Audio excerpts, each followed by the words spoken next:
जय हिंद दोस्तों, नमस्कार, आदाब, सत श्री अकाल। मैं आपका दोस्त, आपका होस्ट अख्तर मिर्ज़ा हाजिर हूँ आज पहला एपिसोड गुरु ज्ञान लेकर, जिसके अंदर आज हम बात करेंगे कोविड-19 से मुताल्लिक़। कोविड-19 की सिर्फ जनरल बातों का हम तबसरा करेंगे, जिसमें हम बिल्कुल कोशिश ये करेंगे कि स्टेप बाय स्टेप आप लोगों तक जो इन्फॉर्मेशन मैंने खुद कलेक्ट की है, इकट्ठा की है, वो आप लोगों तक मैं पहुंचाने की कोशिश करूंगा। सबसे पहली चीज़ हम लोग बात करेंगे कोविड-19 असल में क्या है। ये 3 लफ्ज़ हैं, 3 शब्द हैं।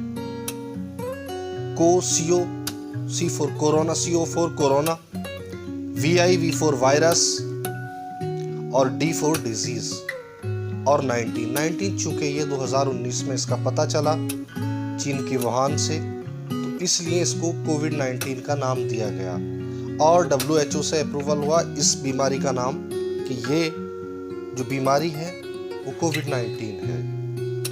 कोविड-19 असल में एक नज़ला है, एक किस्म की फेफड़ों की बीमारी है, एक किस्म की ऐसी बीमारी है जो आपके जो सांस लेने का सिस्टम है उस पर सीधा असर करती है, सीधा अटैक करती है, जिसमें इंसान बहुत ज़्यादा परेशान हो जाता है। इसके कुछ सिम्टम्स होते हैं।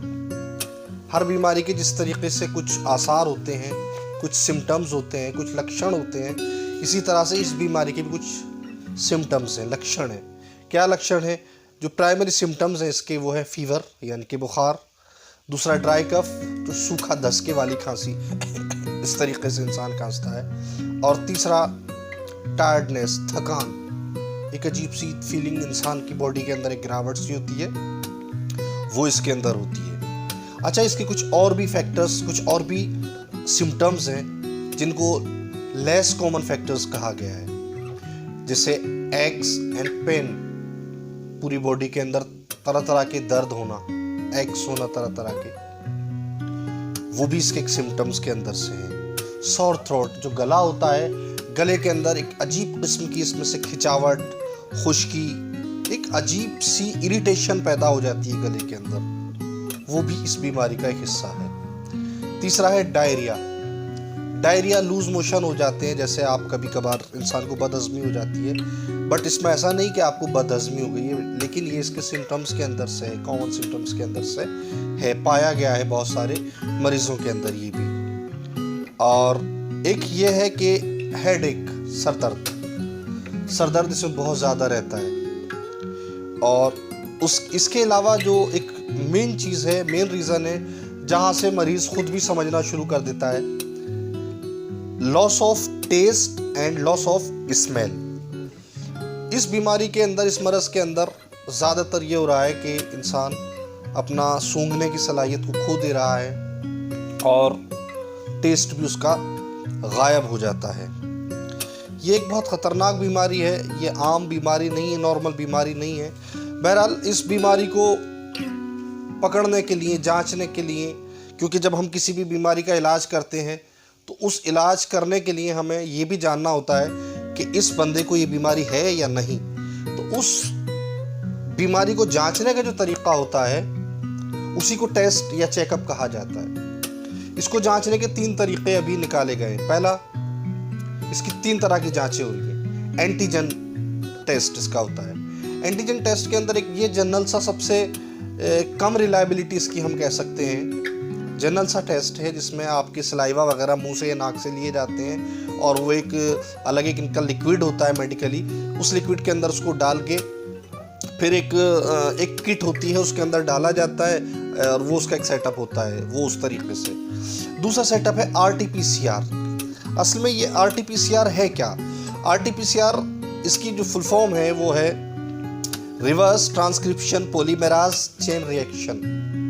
ये एक रिएक्शन का सिस्टम होता है, इसको पूरा मैं कोशिश करूंगा कि आप लोगों तक बताऊंगा ये क्या चीज़ है एक्चुअली। तो इस टेस्ट के थ्रू क्या होता है, ये इसको आप कैसे समझ सकते हैं RT-PCR क्या है? RT-PCR ये नापा जाता है कि आपके अंदर कोरोना कितनी गहराई तक, कितने अंदर तक, कितना सराहियत कर चुका है, आपके अंदर कितना पेवस्त हो चुका है कोरोना। ये जांचने के लिए RT-PCR किया जाता है। तो RT-PCR की जो जांच होती है वो पूरी तरीके से डिपेंड करती है CT वैल्यूज़ पे। CT वैल्यू क्या है? इसको CT वैल्यू को अगर हम इसका फुल फॉर्म देखते हैं तो इसको कहते हैं साइकिल थ्रेशोल्ड। तो इस साइकिल थ्रेशोल्ड के अंदर क्या होता है कि हम ये देखते हैं, असल में मैं आपको ये भी बता दूं कि ये जो बीमारी है, जो मरज़ है कोरोना कोविड, इसके साथ में लड़ने में, इसका मुकाबला करने में इतना ज़्यादा परेशानी हमें क्यों आ रही है? कभी गौर किया? इसकी वजह है, आमतौर पे जितनी भी बीमारियां इंसान को होती हैं, जितना भी मरज़ लाहिक होता है, जितना भी बीमार होता है इंसान, वो सारी चीज़ें इंसान के DNA के अंदर होती है। DNA इनबिल्ट होता है, इंसान के अंदर होता है। लेकिन ये मरज़ ऐसा है, अच्छा DNA जो होता है, DNA के अंदर जितनी भी बीमारियां होती हैं उनको ट्रैक करने का, उनका इलाज करने का, वो सारा सेटअप हमारे पास मौजूद है। तो उसको हम बहुत आसानी के साथ हम ट्रैक कर सकते हैं, ठीक है? तो ट्रैक कर सकते हैं तो उसका इलाज भी हो जाता है। अब ये चूंकि कम्युनिकेबल डिजीज में से है, उड़कर एक दूसरे को लगने वाली बीमारी है, तो इस बीमारी के अंदर क्या होता है, और ये दूसरी चीज़, ये DNA की बीमारी नहीं है, ये RNA की बीमारी है। RNA क्या होता है? DNA का हाफ होता है। DNA क्या होता है, आप मेरी स्क्रीन पे आप देख रहे होंगे, इस तरह का DNA होता है। और RNA किस तरह का होता है? RNA DNA का हाफ होता है। आप मेरी स्क्रीन पर देख रहे हैं, इस तरह का RNA होता है, ठीक है? अब तीसरा जो टेस्ट होता है, चूंकि बहुत ज़्यादा मारामारी का दौर है, आसानी से टेस्ट वगैरह हो नहीं पा रहे हैं, तो ऐसी सूरत हाल में क्या किया जाता है, आदमी सोचता है थोड़ा सा महंगा होगा, थोड़ा कोशिश ये करता है बेशक पैसे लग जाए लेकिन जान बच जाए। तो देखा गया कि CT स्कैन में भी पकड़ने में आ रहा है, तो फिर CT स्कैन इसका एक सॉल्यूशन निकाला गया, तीसरा जो ऑप्शन है। CT स्कैन कराने के लिए हॉस्पिटल जाते हैं, एक पूरी बॉडी का स्कैनिंग होता है जिसके अंदर आपका ये रोग, ये मरज़ पकड़ा जाता है। अब अभी जैसे हम बात कर रहे थे, इसके अंदर जो मेन चीज़ है वो है CT वैल्यू। हालांकि ज़रूरी नहीं है कि आपकी CT वैल्यू के आधार पर ही बीमारी की कॉम्प्लिकेशंस तय किए जाएं, या ख़तरा या उसकी संजीदगी को, उसकी सीवियरिटी को, उसकी सीरियसनेस को तय किया जाए, ऐसा कुछ नहीं है। डॉक्टर्स ने साफ मना किया है, लेकिन मोस्टली केसेस के अंदर ये देखा गया है। क्या देखा गया है? जितना कम CT वैल्यू है, 2, 5, 4, 7, 10, लेस देन 10, वो ज़्यादा सीवियर हालत है। और जितना ही ये 10 to 20 आता है, ये मीडियम में आ जाता है। ये थोड़ा, ना इसको ज़्यादा ख़तरनाक कह सकते हैं, ना ज़्यादा इसको हल्का कह सकते हैं। तीसरा जो है वो 20 to 30, बल्कि 35 इसका पैरामीटर है, वो नॉर्मल में आता है। कह सकते हैं कि ये थोड़ा सा कम है, लेकिन असल में आप कहेंगे कि ये CT वैल्यू क्या है।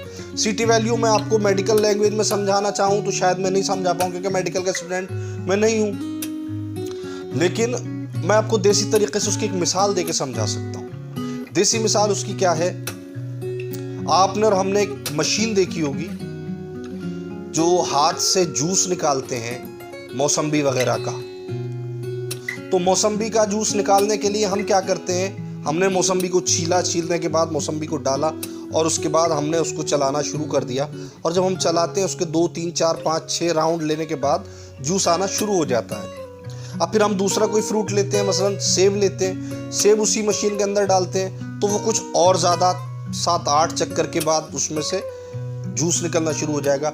अब इसी तरह से अगर हम उस मशीन के अंदर अमरूद डालते हैं, अमरूद चूँकि एक सख्त फल है, उसको बार बार चलाएंगे, तो बहुत ज़्यादा चलाने के बाद थोड़ा बहुत उसमें से जूस निकलना शुरू होगा। इसी तरह से ये CT वैल्यू है। CT वैल्यू क्या है कि जो CT मशीन है, जो आपका साइकिल थ्रेशोल्ड, इसके अंदर डालने के बाद उसको जब घुमाया जाता है, ये देखा जाता है कितने राउंड के बाद आपका कोरोना ट्रैक हो रहा है।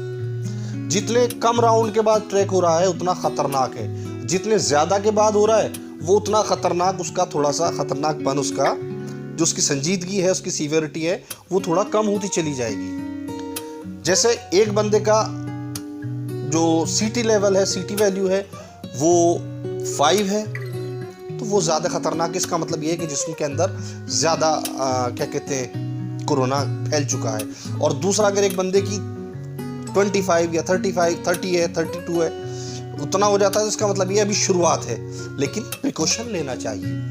ठीक है।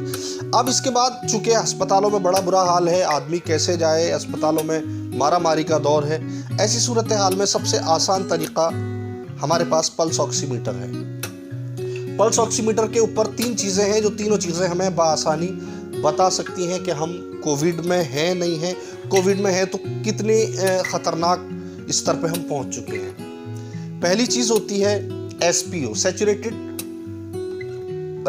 एसपीओ जो होती है उसको कहते हैं हम, एसपीओ को सैचुरेटेड पल्स ऑक्सीजन परसेंटेज। ये मिनिमम 94% आपकी बॉडी के अंदर होना चाहिए। जो आपको फिंगर के अंदर आप वो लगाएंगे पल्स ऑक्सीमीटर, उसमें मिनिमम 94, अगर 94 से ज़्यादा नीचे जा रहा है तो इसका मतलब ये है कि अब आप सेफ नहीं हैं, आपको ऑक्सीजन की ज़रूरत है। आपको चाहिए कि आप जाएं और ऑक्सीजन बाज़ाब्ता तरीके से, जो ऑक्सीजन मुंह से लगाने के बाद मशीन से लिया जाता है सिलेंडर से, वो आपको अब ज़रूरत है। दूसरी चीज़ आती है इसमें pi, perfusion index.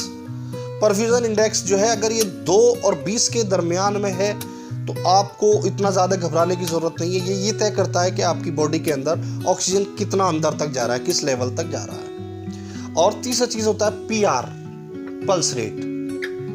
Pulse rate ये तय करता है कि जो आपकी दिल की धड़कन है वो कितना है। ये असल में 60 और 90 के दरमियान रहनी चाहिए। अगर पल्स रेट आपका 60 से नीचे है तो भी आप बेहतर इस हालत में नहीं है, और अगर ये 90 से ऊपर जा रहा है तो भी अच्छा आपके लिए नहीं है। ऐसी सूरत हाल में आपको इलाज की ज़रूरत है।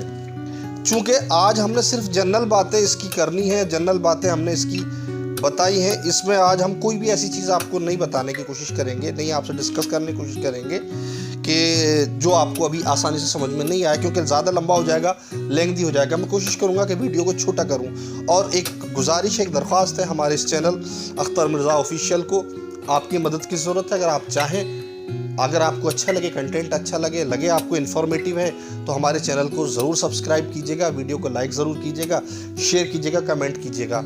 आपकी हम इस तरीके की हौसला अफजाई से हमें हौसला मिलेगा, और कोशिश करेंगे कि वक्तन फ़वक्तन आप तक हम इंफॉर्मेशन पहुंचाते रहें। इसी तरह से छोटा सा एक एपिसोड हम बनाया करेंगे, जिसके अंदर कुछ ना कुछ जो भी हालत हाजरा, जो भी वक्त पे चल रहा हुआ करेगा, उसी के ऊपर डिस्कस किया करेंगे आपके साथ। तो आपसे गुजारिश है, आप हमारे चैनल को सब्सक्राइब ज़रूर करें। आज के लिए इतना ही। कोशिश करेंगे जल्द से जल्द फिर आपकी खिदमत में इसी कोरोना से रिलेटेड और चीज़ें और इन्फॉर्मेशन आपको जल्द से जल्द पहुंचाएंगे। जल्द से जल्द फिर दूसरी वीडियो बनाएंगे और आप तक पहुंचाएंगे। तब तक के लिए जय हिंद, नमस्कार, आदाब, सत श्री अकाल, जय भारत।